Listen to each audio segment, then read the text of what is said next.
Você já sentiu que algo invisível estava se movendo ao seu redor, mas não conseguia explicar o que era? Não era paranoia, não era ansiedade. Era real. Eu sei disso porque durante anos da minha vida, eu fui do outro lado. Eu não apenas acreditava no mundo espiritual.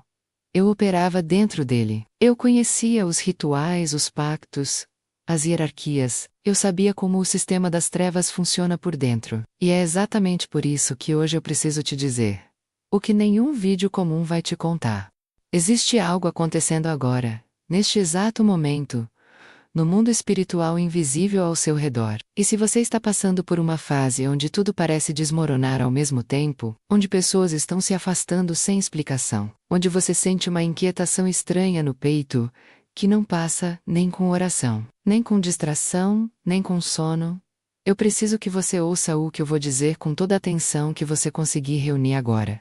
Porque o que parece destruição pode ser a maior preparação da sua vida. Mas existe um detalhe que o inferno não quer que você saiba. Quando Deus está prestes a te abençoar de forma sobrenatural, as forças das trevas recebem um aviso antes de você, e elas entram em movimento. Elas começam a agir. Elas usam pessoas, situações, pensamentos, e até sonhos, para tentar te fazer desistir, antes da virada. Eu sei como elas operam. Eu vi isso acontecer do lado de dentro. E hoje eu vou te mostrar os 7 sinais que o próprio inferno usa sem querer para revelar que a sua bênção está chegando. Sinais que eu aprendi a identificar quando ainda estava nas trevas e que agora uso para alertar e proteger pessoas como você. Se você acredita que Deus ainda não terminou a história da sua vida, escreve nos comentários agora mesmo.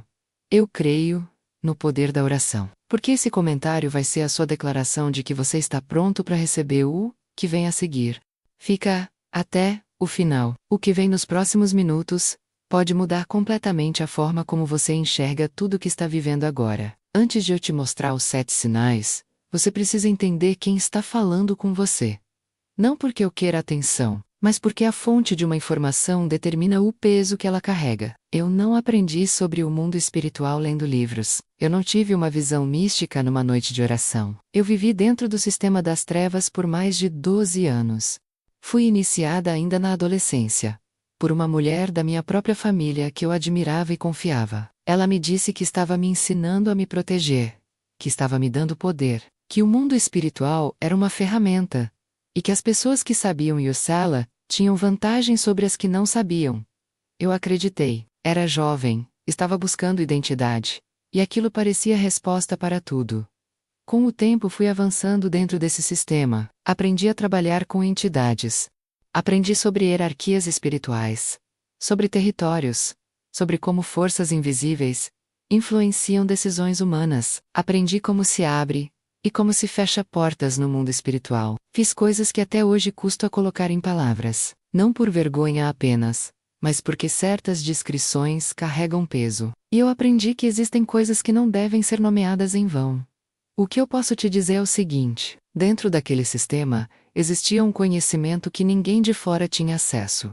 Informações sobre como o lado das trevas enxerga os seres humanos, como eles identificam quem está crescendo espiritualmente, como eles reconhecem quando uma pessoa está prestes a ser elevada por Deus, e o que eles fazem quando isso acontece. Esse conhecimento eu carreguei por anos, sem saber para o que ele serviria, até o dia em que tudo desmoronou. Não foi uma saída tranquila, não foi uma decisão que tomei numa tarde ensolarada depois de uma conversa inspiradora. Foi uma ruptura violenta, dolorosa, assustadora. Houve uma noite em que eu me vi diante de algo que me mostrou que o caminho que eu estava seguindo não tinha volta boa, que o sistema que eu servia não me amava, que eu era uma peça, não uma pessoa. Naquela noite eu clamei por algo que eu havia descartado anos antes. Clamei sem saber direito como. Clamei com raiva, com medo, com desespero. E algo respondeu. Não com trovão, não com visão espetacular. Respondeu com uma paz que eu nunca tinha sentido em todos aqueles anos, dentro das trevas. Uma paz que não fazia sentido nenhum diante do caos que estava ao meu redor. Foi o começo de uma saída que levou tempo, que teve batalha, que teve recaída e reconquista. Mas foi o começo. E hoje, depois de tudo que vivi, eu carrego algo raro. Eu conheço os dois lados. Eu sei como o reino das trevas pensa, planeja e age.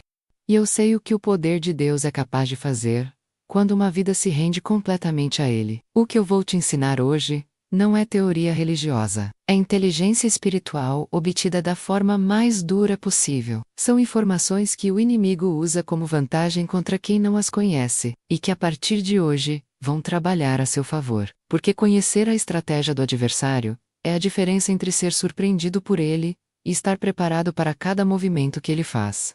Escreve nos comentários agora: Senhor, abre meus olhos espirituais, porque é exatamente isso que vai acontecer nos próximos minutos. Deixa eu te contar algo que mudou para sempre, a forma como eu enxergo a vida humana. Quando eu ainda estava dentro do sistema das trevas, havia um ensinamento que era repetido com frequência entre as pessoas mais antigas daquele meio.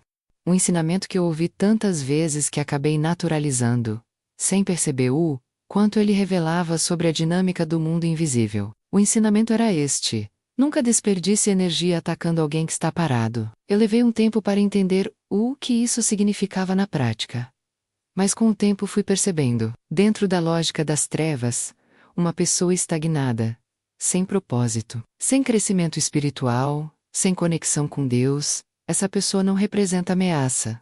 Ela não precisa ser combatida, ela já está neutralizada por si mesma. O ataque, a pressão, a guerra espiritual concentrada, tudo isso é direcionado para quem está em movimento, para quem está crescendo, para quem está prestes a dar um salto, que vai impactar não só a própria vida, mas a vida de outras pessoas ao redor. Quando eu compreendi isso de verdade, depois da minha saída das trevas, olhei para trás e vi a minha própria história com outros olhos.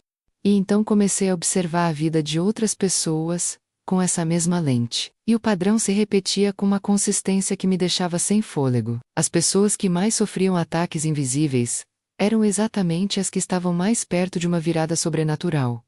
Mas elas não sabiam disso. Elas interpretavam a pressão como punição, interpretavam o caos como abandono de Deus, e muitas desistiam exatamente no momento em que estavam mais próximas da bênção. Isso me quebrou por dentro quando eu comecei a entender a dimensão disso. Agora deixa eu te mostrar como esse conflito espiritual se manifesta na vida real. Porque ele não aparece com chifres e aviso prévio. Ele aparece disfarçado de situações comuns. E é justamente esse disfarce que o torna tão perigoso. O primeiro disfarce é o da exaustão inexplicável. Você começa a acordar cansada, mesmo depois de dormir horas. Sente um peso que não é físico, um cansaço que vai além do corpo e atinge a alma.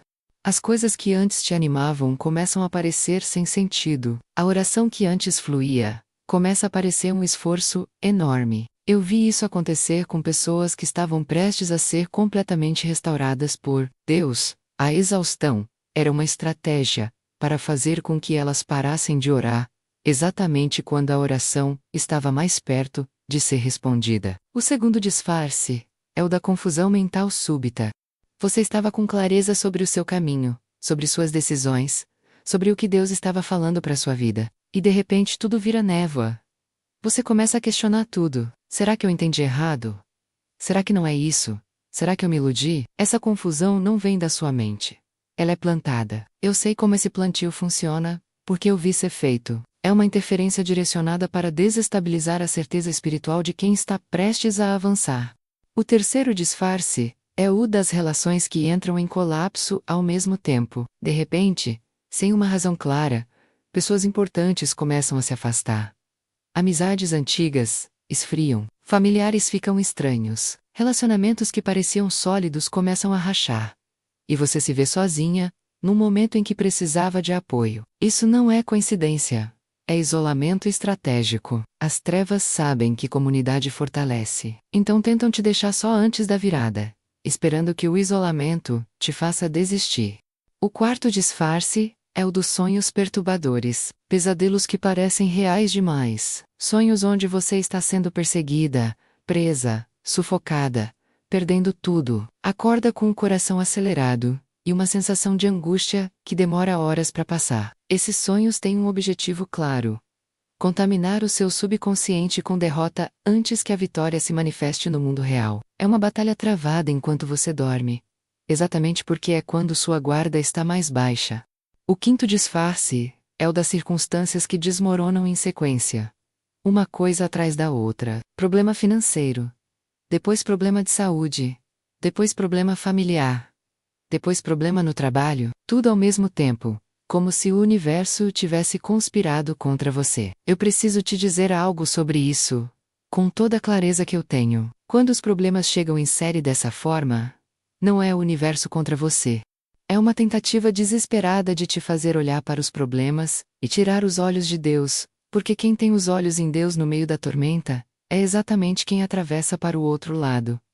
O sexto disfarce é o mais cruel de todos. É a voz interna que começa a falar que você não merece, que Deus esqueceu de você, que as promessas que você recebeu no coração nunca vão se cumprir, que as outras pessoas são abençoadas, mas com você é diferente. Essa voz não é sua consciência. Não é Deus te corrigindo. É uma acusação plantada para fazer você concordar com a sua própria derrota. Porque quando você concorda com a acusação, você fecha com as próprias mãos a porta que Deus estava abrindo. Eu conheci cada um desses disfarces de perto. Alguns deles, eu usei. E quando eu me vi do outro lado, sendo alvo deles depois da minha saída das trevas, eu os reconheci. E esse reconhecimento foi a diferença entre ceder e resistir. O que eu quero que você entenda agora é o seguinte: se você está vivendo qualquer uma dessas situações, se você está exausta, confusa, sozinha, assustada, questionando tudo, sentindo que nada funciona, eu não quero que você entre em pânico. Eu quero que você respire fundo e entenda o que isso significa dentro da lógica espiritual real. Você está sendo atacada porque você representa uma ameaça. Você está sendo pressionada porque a sua bênção está chegando. O inferno não desperdiça energia em quem já está derrotado.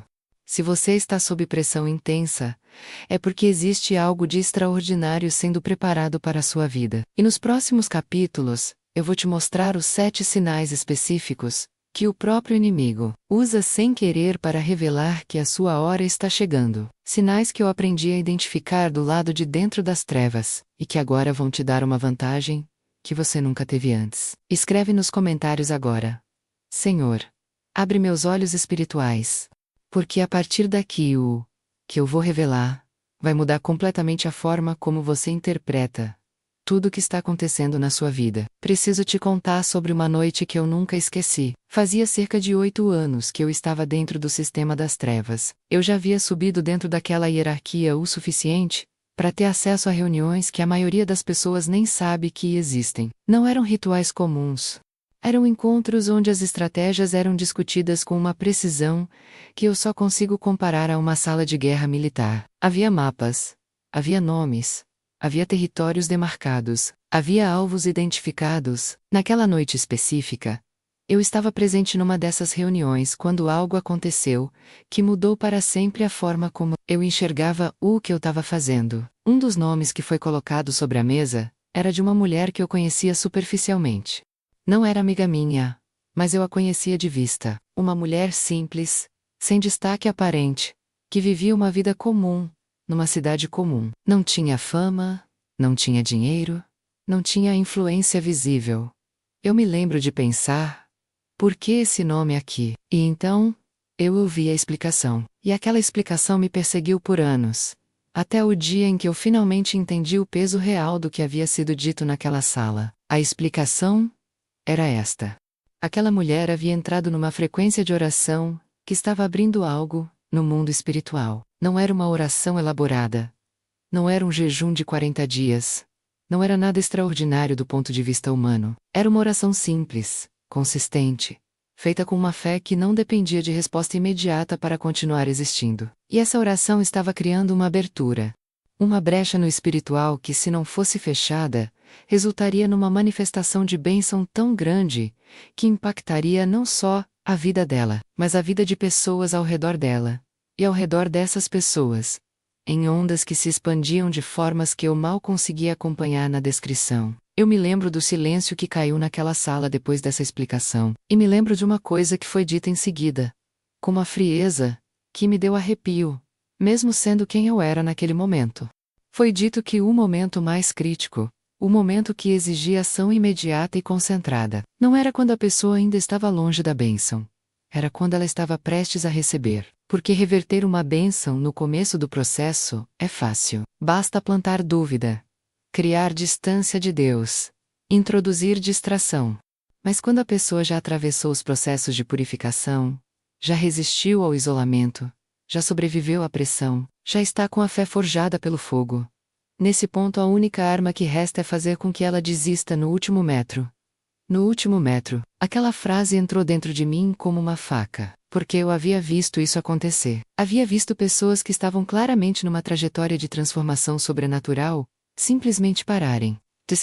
Algumas porque a vida ficou difícil demais, outras porque a espera pareceu longa demais, outras porque alguém falou algo no momento errado, e a ferida foi grande demais. E eu, que estava do lado das trevas naquele tempo, havia participado de algumas dessas quedas sem entender a dimensão do que estava fazendo. Mas naquela noite eu entendi. E algo dentro de mim começou a rachar. Não foi uma conversão imediata, não foi um raio de luz descendo do céu naquele momento. Foi uma rachadura silenciosa no alicerce do que eu acreditava que estava fazendo. Uma pergunta que começou a crescer dentro de mim, sem que eu conseguisse calar. Se o lado em que eu estava se mobilizava com tanta intensidade para impedir a bênção de uma mulher comum, que só orava com fé, o que exatamente era esse poder que eu estava combatendo? Essa pergunta não me largou mais. Nos meses seguintes eu comecei a observar os alvos de forma diferente. Comecei a prestar atenção não só nas estratégias de ataque, mas nas pessoas que eram atacadas, e o padrão que eu vi me destruiu por dentro de forma lenta e irreversível. Os alvos mais intensamente combatidos eram invariavelmente pessoas em processo de transformação genuína. Pessoas que oravam com constância, pessoas que tinham atravessado perdas enormes, e ainda assim, não haviam abandonado a fé.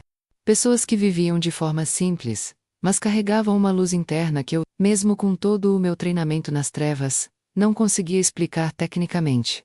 E havia algo mais, algo que eu só fui conseguir nomear depois da minha saída. Essas pessoas tinham uma característica em comum.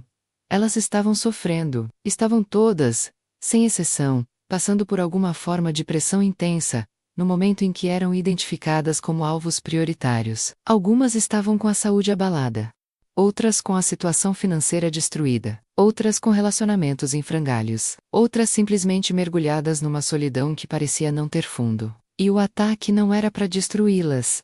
Era para usar essa dor como combustível de desistência. A lógica era cruel na sua simplicidade. Se a pessoa já está sofrendo, basta amplificar a percepção do sofrimento. Basta fazer com que ela sinta que o sofrimento não vai terminar. Basta fazer com que ela conecte o sofrimento à ausência de Deus. E quando ela chegar à conclusão de que Deus a abandonou, ela mesma vai fechar as portas que estavam sendo abertas para ela. Eu olhei para essa lógica, e pela primeira vez na minha vida dentro das trevas, senti algo que eu não esperava sentir. Senti asco, não de Deus, de mim mesma.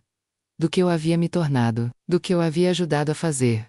Com pessoas que não tinham me feito nada. Pessoas que só queriam uma vida melhor, uma fé mais forte, uma conexão com algo maior do que elas mesmas.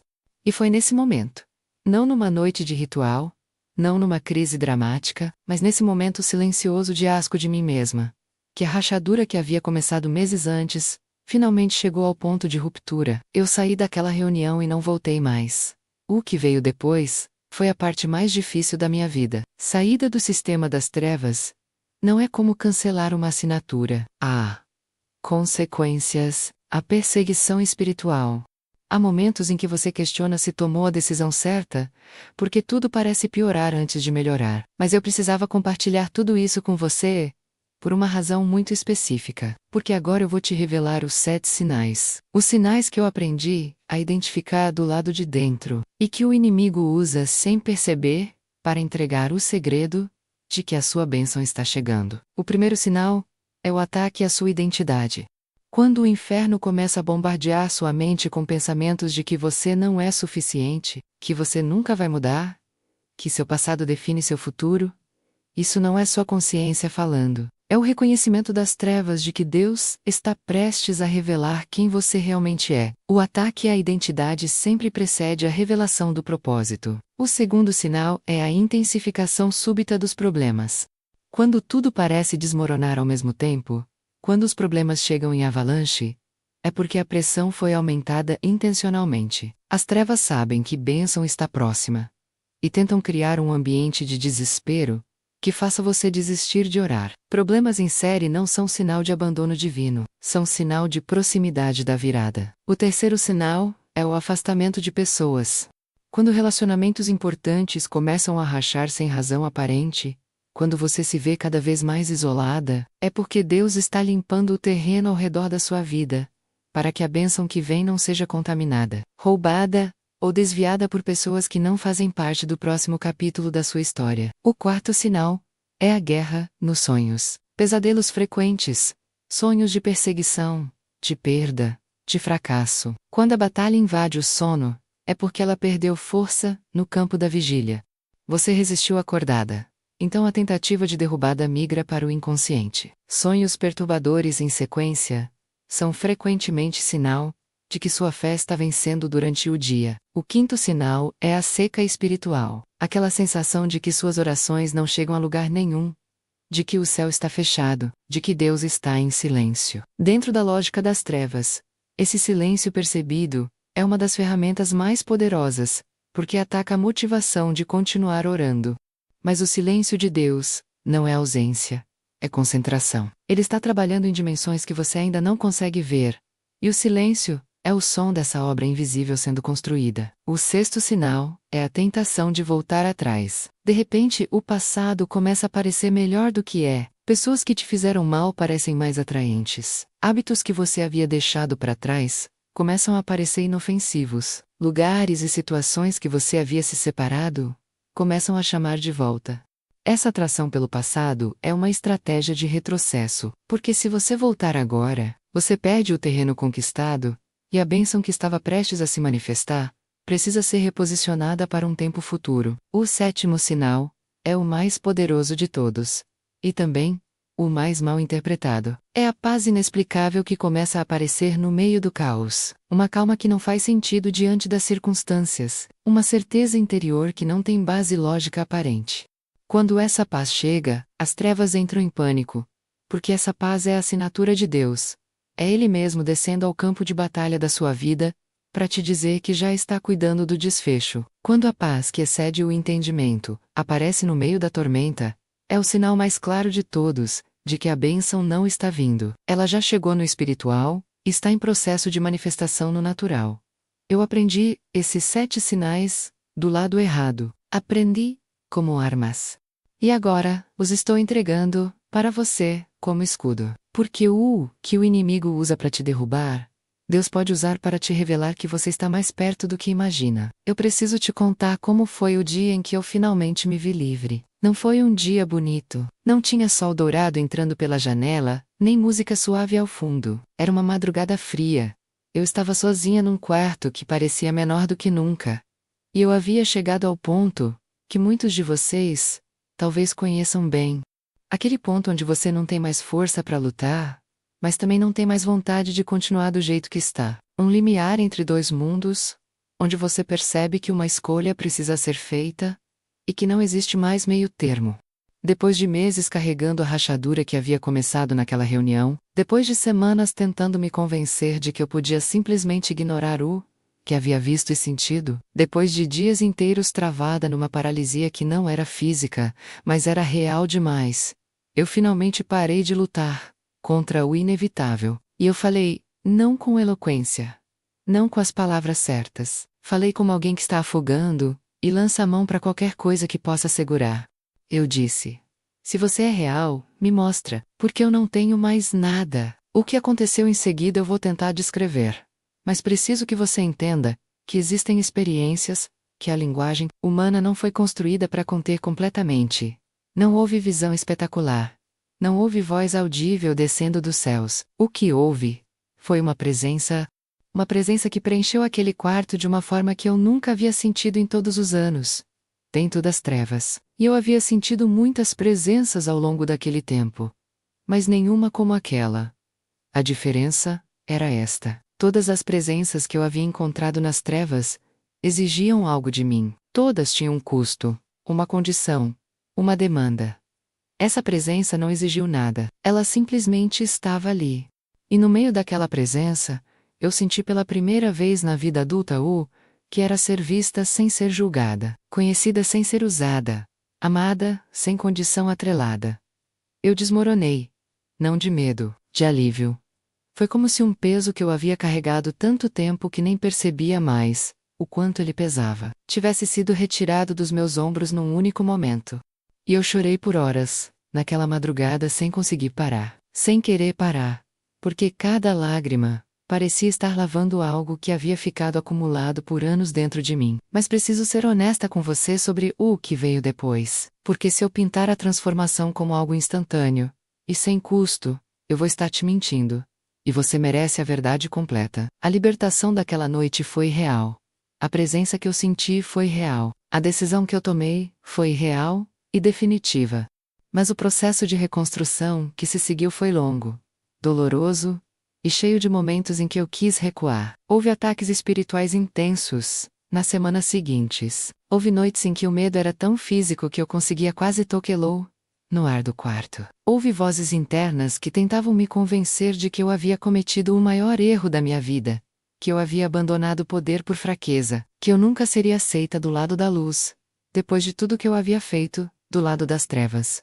Essa última voz era a mais cruel, e era também a mais mentirosa, porque o que eu fui descobrindo ao longo daquele processo de reconstrução era que o Deus que havia respondido minha oração desesperada naquela madrugada não estava fazendo uma lista das minhas falhas antes de decidir se eu merecia atenção. Ele já havia decidido. A presença naquele quarto não foi condicional, foi incondicional. E cada vez que eu tentava apresentar minha lista de indignidades, a resposta que eu recebia no espírito era sempre a mesma: eu sei. E eu vim mesmo assim. Isso quebrou cada argumento que o inimigo tentava usar contra mim. Com o tempo fui entendendo a diferença entre os dois reinos, de uma forma que eu nunca havia entendido antes, mesmo tendo vivido dentro de um deles por mais de uma década. A diferença não é apenas de poder, embora o poder de Deus seja incomparavelmente maior do que qualquer coisa que eu já havia testemunhado nas trevas. A diferença fundamental é de natureza. As trevas operam por controle. Deus opera por amor. As trevas oferecem poder com prazo de validade e cláusulas ocultas. Deus oferece restauração sem letra miúda. As trevas te fazem sentir forte, enquanto te tornam cada vez mais prisioneira. Deus te faz sentir fraca, enquanto te torna cada vez mais livre. Eu vivi os dois lados. Eu sei a diferença no corpo, na alma e no espírito. E o que eu posso te dizer com toda certeza é que 12 anos de trevas e anos de restauração me deram é o seguinte: não existe nada que você tenha feito, não existe profundidade de escuridão que você tenha tocado, não existe distância que você tenha colocado entre você e Deus, que seja grande o suficiente para que o amor dele não consiga te alcançar. Eu sou a prova viva disso. Mas eu quero falar agora diretamente com você que está assistindo isso e se reconhecendo em alguma parte dessa história. Talvez você não tenha passado pelo que eu passei. Talvez o seu envolvimento com as trevas tenha sido menor ou diferente. Talvez você nunca tenha tido nenhum envolvimento consciente, mas está sentindo a pressão, o isolamento, a exaustão, a confusão que eu descrevi. Independente de onde você está, eu preciso que você ouça isso. O fato de você estar aqui agora, assistindo a esse vídeo, não é coincidência. Eu deixei de acreditar em coincidências faz muito tempo. Você foi direcionada até aqui porque existe algo que Deus quer te dizer através do que eu vivi. E o que Ele quer te dizer é simples. Você não está sendo punida, você está sendo preparada. A pressão que você sente não é rejeição, é refinamento. O isolamento que você está vivendo não é abandono, é proteção estratégica, para que a bênção que vem não seja desviada. E a sensação de que você está no seu limite, aquela sensação de que você não aguenta mais, ela não significa que você vai cair. Ela significa que você está exatamente no ponto onde Deus age com mais poder, porque é quando os recursos humanos acabam que o recurso divino entra sem concorrência. Eu sei que é difícil acreditar nisso quando você está no meio da tormenta. Eu sei, porque eu estive lá. Mas eu também sei o que existe do outro lado dessa tormenta. E eu te digo com tudo que eu sou que vale cada segundo de resistência. Não desiste agora. Não no último metro. Se esse testemunho tocou alguma coisa dentro de você, faz isso por mim agora. Compartilhe esse vídeo com alguém que você sabe que está passando por um momento difícil, e precisa ouvir que não está sozinho. Às vezes a mensagem certa chega pela mão da pessoa certa, na hora exata em que ela é necessária. Você pode ser essa mão hoje. Agora eu quero sentar com você e falar de forma prática. Tudo que eu compartilhei até aqui tem um peso emocional e espiritual enorme, eu sei, mas conhecimento sem aplicação é como uma chave que fica no bolso enquanto a porta permanece fechada. Então, deixa eu te mostrar o que fazer com tudo isso, como transformar o que você aprendeu em movimento real na sua vida espiritual a partir de hoje. A primeira coisa que eu preciso te dizer é sobre a oração. E eu não vou falar sobre oração do jeito que você provavelmente já ouviu 1000 vezes. Vou falar sobre ela a partir do que eu aprendi do lado de dentro das trevas, porque foi lá que eu entendi o peso real que uma oração genuína carrega no mundo espiritual. Quando eu ainda estava naquele sistema, havia um tipo de pessoa que era considerada intocável. Não era necessariamente o pastor mais famoso, nem o evangelista de maior audiência, nem quem tinha mais conhecimento bíblico. Era quem orava com constância e com fé, que não dependia de resultado imediato para continuar existindo. Esse tipo de oração criava algo no espiritual que eu só consigo descrever como uma blindagem viva. Não era estática, era dinâmica. Crescia com o tempo, e quanto mais crescia, menos as estratégias das trevas conseguiam penetrar. Eu vi isso com os meus próprios olhos do lado errado. Vi estratégias elaboradas simplesmente não funcionarem contra pessoas que oravam dessa forma. Vi tentativas de ataque ricochetearem, como se houvesse uma parede invisível ao redor delas. E a característica central dessas pessoas não era o volume da oração. Não era a adoração, era a fé subjacente. Uma fé que dizia a Deus: eu confio em você mesmo quando não estou vendo nada acontecer. Mesmo quando a resposta demora, mesmo quando tudo ao meu redor contradiz a promessa que recebi. Essa fé é o que o inimigo mais teme, e é exatamente ela que ele tenta destruir primeiro quando você entra numa temporada de bênção iminente. Então a primeira aplicação prática é esta: não deixe a oração morrer no silêncio. Quando o céu parece fechado, quando as palavras não vêm fácil, quando você não sente nada ao orar, é exatamente nesse momento que a oração tem mais valor. Porque orar sem sentir é orar pela fé pura, e fé pura é a fundação sobre a qual Deus constrói o impossível. Você não precisa de uma oração bonita. Você precisa de uma oração honesta. Fala com Deus como você falaria com alguém que te conhece completamente e te ama completamente ao mesmo tempo.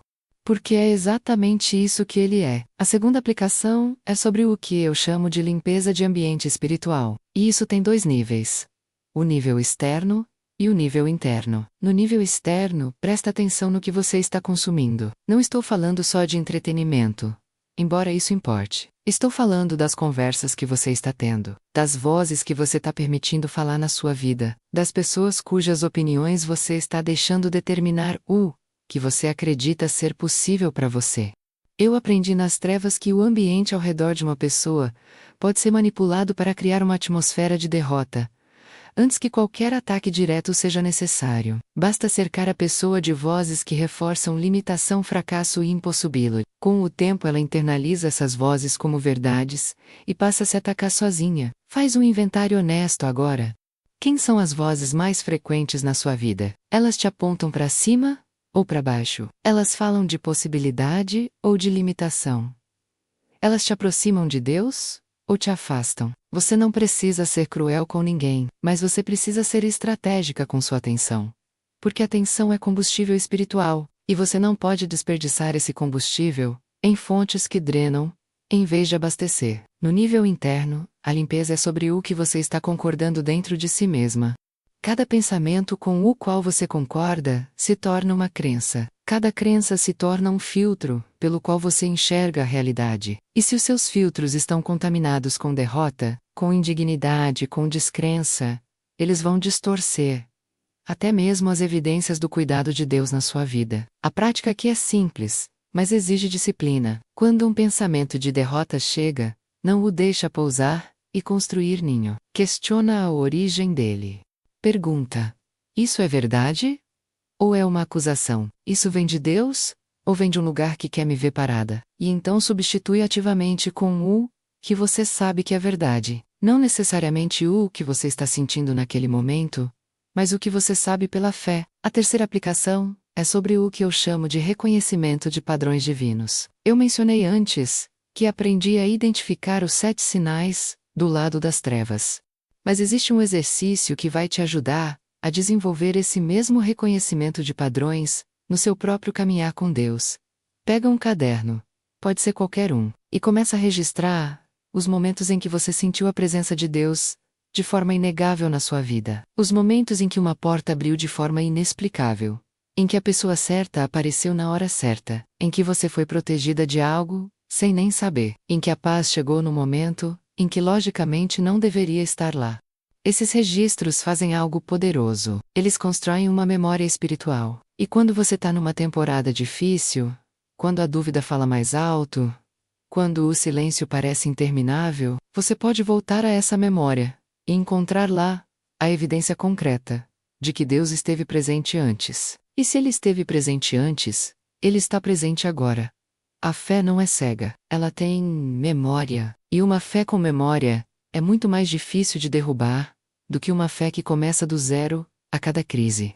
A quarta aplicação é sobre separação estratégica e não sobre isolamento doentio. Existe uma diferença enorme entre os dois, e é importante que você entenda essa diferença. Isolamento doentio é quando você se fecha para o mundo por medo, por mágoa, por desistência. Ele te enfraquece, porque remove suporte legítimo e comunidade saudável da sua vida. Separação estratégica é diferente.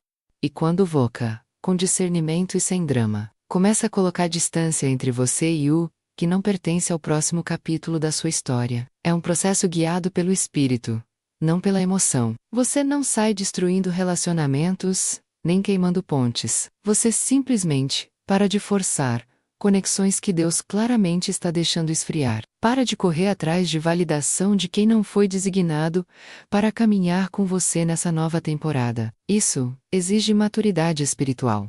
Exige que você confie mais no movimento de Deus do que na sua própria necessidade de manter tudo sob controle. Mas quando você aprende a praticar essa separação com paz, em vez de com dor, você vai notar algo fascinante. O espaço que fica depois que o que não serviu vai embora não permanece vazio por muito tempo. Deus é um Deus que preenche espaços, e Ele preenche com o que é melhor, não apenas com o que é diferente. A quinta aplicação é sobre gratidão como prática espiritual ativa, não como sentimento passivo. Eu sei que quando você está no meio de uma temporada difícil, gratidão pode parecer a coisa mais difícil do mundo. Pode parecer falsa, pode parecer uma negação da realidade. Mas deixa eu te mostrar o que eu aprendi sobre gratidão do ponto de vista espiritual. Um ponto de vista que eu não esperava encontrar quando saí das trevas. Quando você expressa gratidão genuína a Deus, mesmo antes da bênção se manifestar, mesmo no meio da dificuldade, mesmo quando a evidência ao redor não justifica gratidão, do ponto de vista lógico, você está fazendo algo de enorme peso no espiritual. Você está declarando que confia no caráter de Deus, mais do que nas suas circunstâncias atuais. Você está afirmando que a sua fé não é baseada em performance divina, mas em relacionamento. E essa declaração, essa postura de alma, é uma das coisas que mais rapidamente transforma a atmosfera espiritual ao redor de uma vida. Gratidão não nega a dor. Ela simplesmente se recusa a deixar a dor ter a última palavra. Começa pequeno se precisar. Agradeça por uma coisa. Uma única coisa verdadeira pela qual você consegue ser grata hoje. E vai construindo a partir daí. Com o tempo você vai perceber que a lista cresce. E que à medida que a lista cresce, a sua percepção de como Deus está presente na sua vida também cresce. Gratidão afia a visão espiritual. E visão espiritual é o que te permite reconhecer a bênção quando ela chega, em vez de deixá-la passar porque estava esperando um formato diferente. A sexta e última aplicação é sobre resistência ativa, não a resistência raivosa, desesperada, que briga contra tudo, mas a resistência firme e enraizada, que simplesmente se recusa a ceder ao que não é verdade. Existe um versículo que me acompanha desde a minha saída das trevas. Não vou citá-lo literalmente, porque quero que você o encontre por conta própria. Mas o princípio é este: resistir ao inimigo faz com que ele fuja. Eu sei que isso é verdade, porque eu estava do lado de quem foge. Eu vi o que acontecia quando uma pessoa simplesmente não cedia, quando ela continuava orando mesmo exausta, Quando ela continuava crendo, mesmo sem ver. Quando ela continuava declarando a promessa, mesmo quando tudo ao redor contradia essa promessa. Havia um ponto em que a estratégia das trevas se esgotava, não porque as trevas tivessem desistido por bondade, mas porque uma fé que resiste ativamente cria um campo espiritual que a escuridão não consegue penetrar. Você tem esse poder. Não é um poder que vem de você, vem de quem habita em você. Mas ele é real. E ele funciona. Então, quando a dúvida vier, resiste. Quando o medo vier, resiste. Quando a voz da derrota vier sussurrar que não vai funcionar, que é tarde demais, que você não merece, resiste, não com gritos, com firmeza, com a calma de quem sabe em quem confia. Essa resistência ativa é o que separa quem chega à bênção de quem desiste no último metro. E você não vai desistir no último metro. Escreve nos comentários agora. Eu não vou desistir da oração, porque essa declaração não é só para mim ler. É para você mesmo ouvir. É para o seu espírito registrar. É para o mundo espiritual ao seu redor saber que você entendeu o que está em jogo e escolheu ficar de pé. Eu quero que você pare por um momento antes de fechar esse vídeo. Quero que você respire fundo e deixe tudo o que foi dito aqui pousar de verdade dentro de você. Não como informação, como revelação. Porque existe uma diferença enorme entre receber uma informação e receber uma revelação. Informação entra pela mente e fica lá, arquivada. Revelação entra pela alma e muda alguma coisa permanentemente. E o que eu compartilhei hoje não foi construído para ficar arquivado. Foi construído para te transformar. Deixa eu te resumir o que aconteceu aqui hoje. Você descobriu que o ataque que você está sofrendo não é sinal de que Deus te esqueceu. É sinal de que o inimigo te reconheceu como ameaça. Você aprendeu que os 7 sinais que o inferno usa para tentar te derrubar são, na verdade, os 7 confirmações de que a sua bênção está chegando. Você entendeu que isolamento pode ser proteção divina, que silêncio pode ser obra invisível, que pressão pode ser preparo, que o último metro é o mais atacado, exatamente porque é o mais próximo da virada. E você ouviu de alguém que esteve do lado de dentro das trevas, que o poder que opera a seu favor é incomparavelmente maior do que qualquer força que opera contra você. Isso não é motivação vazia. É realidade espiritual testemunhada em primeira pessoa. Agora eu preciso te fazer uma pergunta direta. O que você vai fazer com isso? Vai fechar esse vídeo e voltar para a mesma postura de antes? Vai deixar a dúvida reconquistar o espaço que a fé ocupou, enquanto você assistia? Vai deixar o inimigo roubar a semente que foi plantada aqui hoje, antes que ela tenha tempo de criar a raiz? Ou você vai decidir que hoje é o dia em que algo muda dentro de você, de forma permanente? Eu espero que seja a segunda opção. Eu oro que seja a segunda opção, porque você não chegou até aqui por acaso. Você foi direcionada até esse vídeo porque existe um propósito específico que Deus quer cumprir na sua vida. E esse propósito é grande demais para ser desperdiçado por medo, por dúvida, ou por cansaço. Você passou pela exaustão e continuou. Passou pelo isolamento e continuou. Passou pela confusão e continuou. Passou pelo ataque e continuou. Está aqui agora, no último metro, com o coração acelerado e algo dentro de você dizendo que desta vez é diferente. É diferente. Acredite nisso. A temporada que vem para a sua vida não vai se parecer com o que você viveu até agora. Não porque a vida vai ser perfeita ou sem desafios, mas porque você vai atravessá-la com uma consciência espiritual que você não tinha antes. Com olhos abertos para reconhecer o movimento de Deus, onde antes você só via caos. Com um coração treinado para resistir, onde antes cedia. Com uma fé que já passou pelo fogo e sabe que o fogo não destrói, refina. E quando a bênção chegar, e ela vai chegar, você vai olhar para trás e ver cada ponto dessa jornada com gratidão, até os mais dolorosos, até os que pareceram injustos, até os que você pensou que não ia sobreviver, porque você vai entender que cada um deles foi necessário para te tornar a pessoa capaz de carregar o que Deus preparou para você. Nada foi desperdiçado, nenhuma lágrima, nenhuma noite, nenhuma oração que pareceu não ter resposta. Deus contou cada uma, e está usando cada uma. Antes de eu encerrar, preciso te pedir 3 coisas. A primeira é uma declaração. Escreve agora nos comentários. O inferno treme quando eu oro.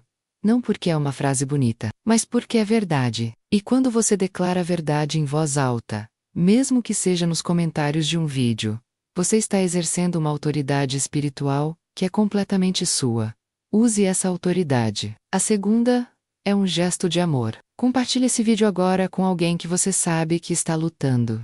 Alguém que está no meio da pressão e não consegue enxergar a saída.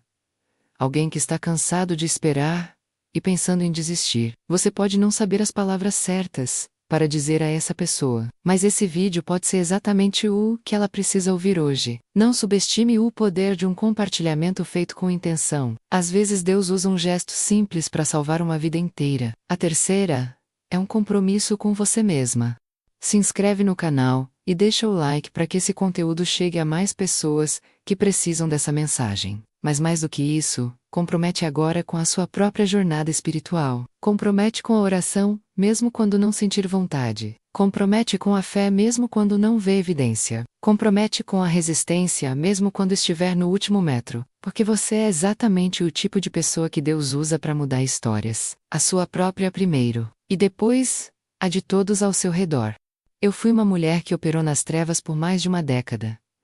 Eu vi o pior que o mundo espiritual tem a oferecer. Eu fiz parte de estratégias que tentaram derrubar pessoas, exatamente como você. E hoje estou aqui, usando tudo o que aprendi naquele lado, para proteger, alertar e fortalecer quem está no caminho certo. Se Deus pode fazer isso com a minha história, imagina o que Ele pode fazer com a sua.